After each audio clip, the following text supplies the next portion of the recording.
Hello, and welcome back to my channel. I'm Sarah Edens, a finance coach, author, and wealth mindset researcher. Today, we're talking about a very common situation that can create an enormous amount of stress, and that is carrying a mountain of credit card debt with maxed out credit cards that just happened because you didn't know how to use credit. And it's unfortunately something that I feel like credit cards should come with a warning label. And I would add to that also buy now, pay later schemes as well. Not schemes, buy now, pay later companies, I should say. Because both of those things, credit cards and buy now, pay later companies, really are one of the fastest roads to financial ruin if you don't know what you're doing. They can be great tools, so don't get me wrong, but they can also create a real mountain of debt for you to deal with because we're functionally in a situation when we're using credit cards where we're borrowing from tomorrow's dollars to use them today. And then tomorrow we have this credit card bill that we have to pay. And tomorrow we're going to have other things that we need. So obviously it's a type of loan just like any other loan that you take out, but it tends to have much higher interest rates or annual percentage rates than other loans that you would perhaps have on a car or a home, something like that. And so it's just unfortunately very, very easy to run your credit card balances up. They often have very high interest rates. And then it can take a lot longer to pay them off than it is to run them up. In fact, I would say it always takes longer to pay off your credit debt than it takes to run up your charges on your card because spending money is much easier than making it and remembering to pay your bills on time and that kind of thing. And we're in a society right now where we have a lot of pressure to consume, a lot of pressure to perhaps live a certain lifestyle. We're in a very consumer driven culture with a lot of marketing bombarding us 24/7. So just being aware of all of that is really the first step. And I have a video I'll link to in the description all about mindful spending, how you can become more mindful and just be aware that you're pretty much constantly being marketed to. And sometimes it's very subtle ways. But a lot of what's going on social media right now is marketing campaigns of one sort or the other, and they're not bad. People have to make a living, but we're just being bombarded with marketing and kind of a consumer culture that can be very difficult to walk away from when it doesn't work for your budget. So maybe you're in a situation where you've run up a lot of credit card debt. I know this has happened to me in the past. And particularly when I was first graduated from college and first got my first couple of credit cards. And I had no idea about the interest rates. I didn't have a budget at the time. I wasn't making very much money like most new college graduates. And so I very quickly ran up my credit card balances on shopping and all kinds of things that were really more wants than needs at the time. But at the time I was, needing clothes for my new job. I was furnishing my new apartment. And so you're at that stage in your early 20s where you're buying a lot of things that you need because you need them. But credit makes it a little bit too easy to start, maybe overbuying what you can afford relative to your budget. And I really hit a difficult time where I had run up an enormous amount of credit card debt relative to the money I was making at my job. And I got very stressed about it. And it just really hit me of, wow, like these credit cards are just so easy to overdo. And I called up my bank and had a chat with one of the financial advisors at my bank. And we kind of worked out a strategy to be able to kind of manage it. And so, but I remember it was a very unpleasant situation for me because I was young. I didn't know anything about finance. I certainly didn't know anything about credit cards. And I remember this financial advisor really was very condescending. And he said to me, he's like, Sarah, you need to stop living beyond your means, but very condescending and very patronizing. And it was just very unpleasant. And I just felt kind of condemned and judged. And so this video is here as I've been there, I've done that, I've run up the credit cards. I know how stressful it can get to have that debt and not be sure how you're going to pay it. And particularly these days with inflation, you may be running your credit cards up even on some of your needs. You may be using credit to fund your, buy groceries or pay some of your household bills, or buy gas. And so it really is a situation today with inflation where there's no shame in having credit debt. It just can get very stressful. So here are 5 strategies for you to try and see if this helps you reduce that stressful situation. And let me know in the comments if you have had a situation in the past where you've run up a lot of credit debt, how it made you feel, and what you did about it, because I'd be really curious to hear your perspective on that in the comments as well. So the number one step that you can take if you're in a mountain of credit card debt is to just simply stop using your credit cards for a while. And it might seem like a no-brainer, but I guarantee you that's the fastest way to stop making that problem worse, is just stop using the credit cards. And at least for discretionary purchases, you might have some bills that you get routinely billed on there, and that's fine. But for anything that's a discretionary purchase or some of those variable, different purchases like that, then get your debit card out instead. If you don't have one, get one from your bank. They're free. Um, you can use your debit card exactly the same way as you would your credit card, with the benefit that you're spending today's dollars and not tomorrow's dollars. It just pulls money straight out of your checking account as if you were writing a check for each purchase. Same concept. And so that way you cannot overspend your bank account balance because you just keep an eye on your bank account balance. One thing that you do want to keep in mind is always set up a credit card as a backup for your checking accounts. So it's called an overdraft protection. So always make sure to have a credit card on as overdraft protection, just in case you have a expense that comes out of your checking account that you hadn't planned on, and you don't want to get penalized with expensive overdraft fees. They can run $25, $30 or more per item that bounces out of your account. When I was working in banking, I heard no end of the sorrow that this caused customers, and it's so stressful and it's such a waste of your hard-earned money. So just set that overdraft protection up, and your credit card will automatically put some money over into your checking account, and you won't have any late fees or overdraft fees that way. So that's the first step. Just put those credit cards away for discretionary purchases. Use your debit cards instead. Some people would say use cash, but I personally think cash is really kind of inconvenient to use these days. In a lot of places, it's just not particularly convenient. You can always do that if you want to. You can write checks. You can pay things through bank draft from your bank. So there's so many different ways to pay for things than using your credit card. But that's the first step, is just stop using your credit card. Just put it away for a little bit. Don't close it, because that will actually lower your credit score. You want to keep your credit cards open throughout your lifetime, even if you're not using them, because the length of time that you have your credit cards open is what builds your credit history. So keep those cards open, but just put them somewhere safe if you're not using them for anything. If you have a few things that are still billing to them, then keep your bill paid, obviously, and keep making those minimum payments. But just put it away and see what happens, because that's a great place to start. Number 2 is to communicate with your credit card company.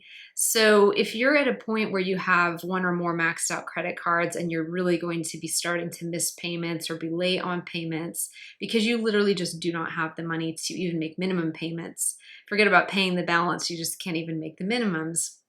Call up your company and see what kind of a deal you can negotiate with them in terms of a grace period. If you need a grace period on a payment, you can talk to them about negotiating other payment terms. And if you're going through a difficult time for yourself and your family economically right now, then call them up and explain that to them as well, because there's nothing worse than avoiding problems like these. They just keep ballooning and getting bigger and bigger over time.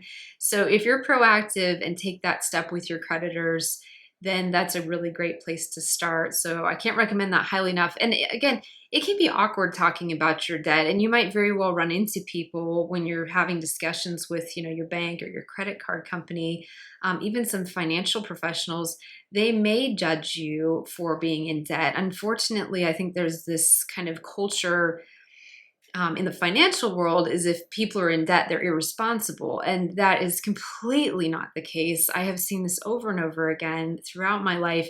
it's not that you're irresponsible. It could just be that you haven't learned how to budget, or you haven't learned how to use credit responsibly and wisely. It could be that you're going through a difficult time that's resulted in you running up a bunch of debt. So just because you have it does not mean that you're irresponsible or anything of the sort. So just take comfort in that. And if someone is not particularly nice to you about it, just stay calm and move on to someone else who's more understanding and will help you work it through, because the ultimate goal is to be debt free, not because of what someone else thinks about you or someone else judging you for being in debt, but because it is great for your mental health to be debt free. It is such a load lifted from your shoulders. I know personally I'm debt free, and I don't count mortgages and student loans in that category, because it's very hard to buy a home these days without a loan. And it's very, very difficult to get an education without a loan. So those two things I don't count in when I think about being debt free. But otherwise, being debt free is one of the best things that's happened to me. And it's, of course, something where, maybe you're doing without some things to have a debt free lifestyle. But that sense of not owing things to people, not worrying about how you're going to need to pay bills on time, or worrying if your APR on your credit card is going to go up or anything like this, just completely being free from worry about that is such a good feeling. So we're working you towards that as well.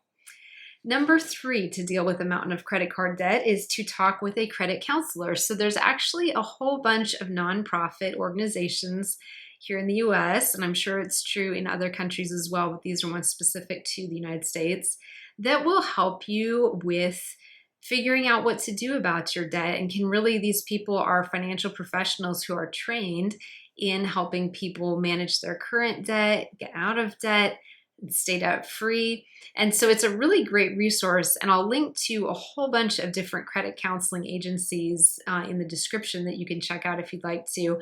And two of the best known ones are the National Foundation for Credit Counseling and Money Management International. So those are probably the two biggest ones. And there's a lot of other ones that I'll link to in the description as well. But these people will really be there to help coach you through your debt-free journey and can work with you one-on-one. And some of them will have fees to work with them despite being a nonprofit, because they've got their rent to pay as well. But it should be reasonable fees. So watch out for credit counselors that might be trying to charge you what you feel like is like more than what is industry standard. You can do your research on these different groups and make sure that they're accredited and that they've got good ratings on the Better Business Bureau, things like that.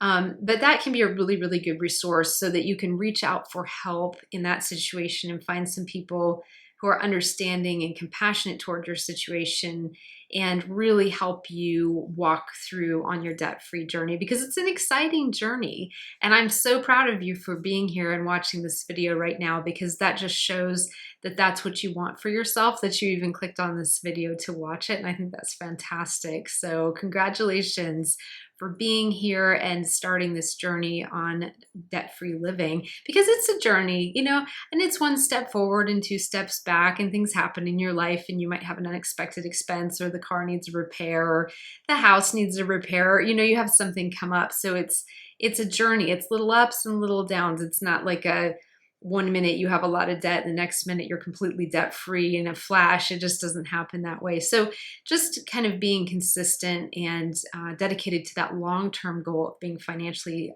free from debt is where you're headed. So that's fantastic. Number 4 in your debt-free journey to get out of mountains of credit card debt is to get a strong budget in place. You knew at some point in this video we were going to talk about budgeting. I have a whole series on budgeting here on my YouTube playlist if you want to check those out. And I just put together a brand new video. If it's not out when you're watching this, it'll be out in a few days. But all about helping you set up a basic spreadsheet in Excel to help you put your monthly budget together. And so I'm really excited to have that to share with you, and that'll be up soon. If it's not already, I'll link to it in the description when it is. And then of course, my favorite book on budgeting, The Budget Kit by Judy Lawrence. I'll link to this as well. And this is a really good one if you're just looking for, maybe, because it's really something where Perhaps running up credit card debt was just because you've never budgeted, and maybe you're right out of college or you're just working your first job or two, and it's just a completely foreign concept of figuring out how much money is coming in every month, how much money is going out every month. Do you have anything left over? What are areas that are giving you trouble zones with your spending that are running up those balances on the card? So it's just a really great place to start, to just get a strong budget in place and really start making that a habit of just writing down everything that's coming in and everything that's going out and keeping a log of that, however works best for you. If you don't like using Excel, you can even keep something that you write down on paper. You can use an app like Mint is popular. I'll link to that in the description as well. So there's a lot of different ways to track your spending and your income, but just whatever works best for you, works best for you. So just go with that. But by having a strong budget in place, that's going to really help you identify, okay, what is running my credit card balances up? Because if you're like me, sometimes you'll start to really see certain areas that are trouble zones. So maybe, some areas you never overspend in, and then other areas you always overspend in. And it's like, okay, this is easy. We'll just go through and start using some more discipline and being more strategic in those areas that are trouble zones. Because budgeting is somewhat about having the skills of tracking money in, money out. But a lot of it too is just having the discipline to spend the money that you're making right now and not borrow from tomorrow's dollars.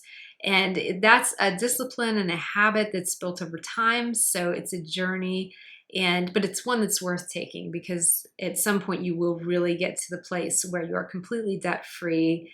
And credit cards are something that you can use responsibly if you choose to use them. Some people just don't use them and they use their debit cards instead, like we were talking about earlier, and that works out super for a lot of people as well. So whatever's best for you. For some people, credit cards are just too much trouble to manage, and it's just easier to use debit cards, so you know that money is coming out of your accounts is today's dollars and not borrowing from tomorrow.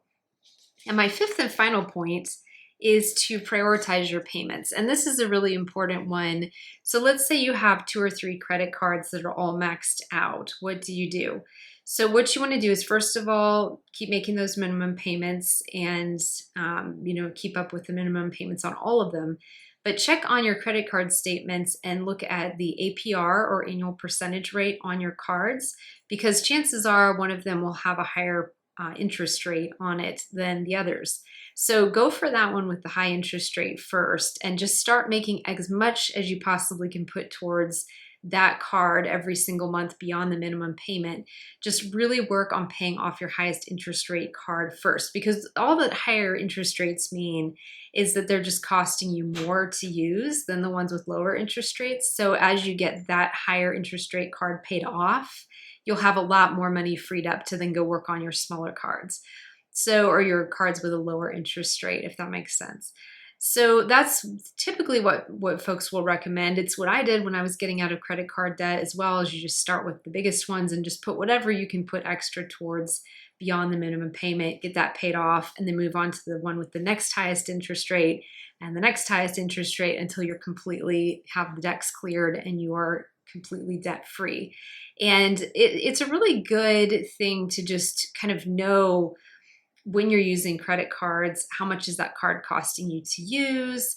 Your spending trouble zones, like we talked about before. What are areas that kind of tend to blow your budget, every once in a while, or maybe consistently blow your budget?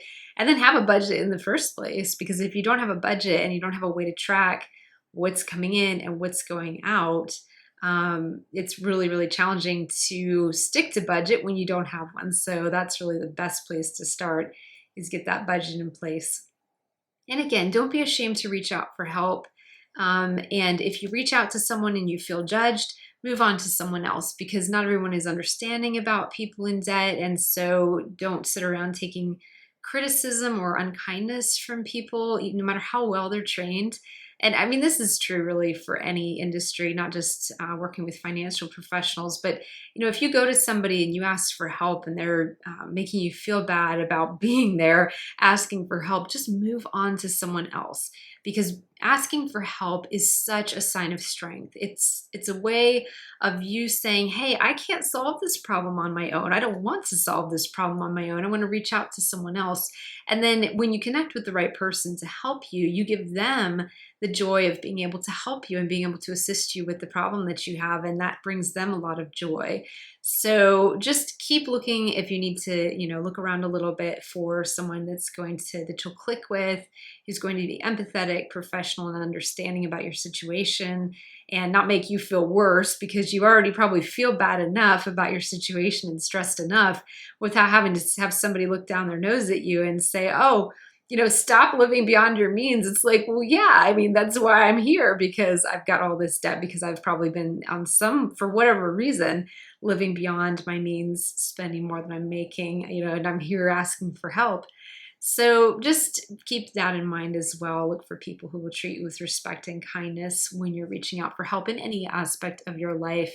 And, if you hit one person who's unkind to you, then don't take that as a sign that you should never reach out for help again. Just keep looking, because sometimes it takes a little while to find the right person. In fact, in my experience, it often takes time to find the right person when you're reaching out for help. You might have a run-in or two with people that are like, oh, this just isn't the right fit, until you click with someone that's really meant to be the person that can have the joy of helping you solve whatever gnarly problem you're going through in your finances or in your life. Well, thank you so much for joining me for this video today about 5 ways to deal with this issue of maxed out credit cards and all the stress that that can bring. And let me know in the comments, again, if you've had this situation happen.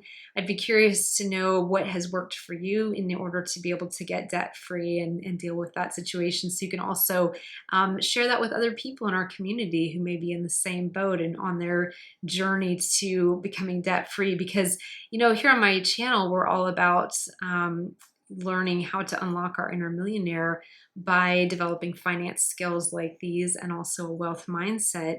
But there will be no millionaires until we are free from debt, because my goal for all of my viewers here on YouTube and everyone here in my community is for you to have a life where you're debt free and then able to be financially independent by having more than enough money in your life.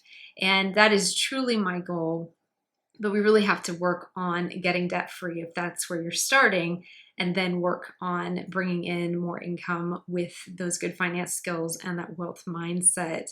So it's an exciting journey that we're on here together. Thank you again for joining me and for liking, giving this video a thumbs up, and for leaving me comments, and also subscribing if you haven't already. Thank you so much for subscribing if you're here and coming back and watching my channel every week. I really enjoy having you here. And I will see you again soon in my next video.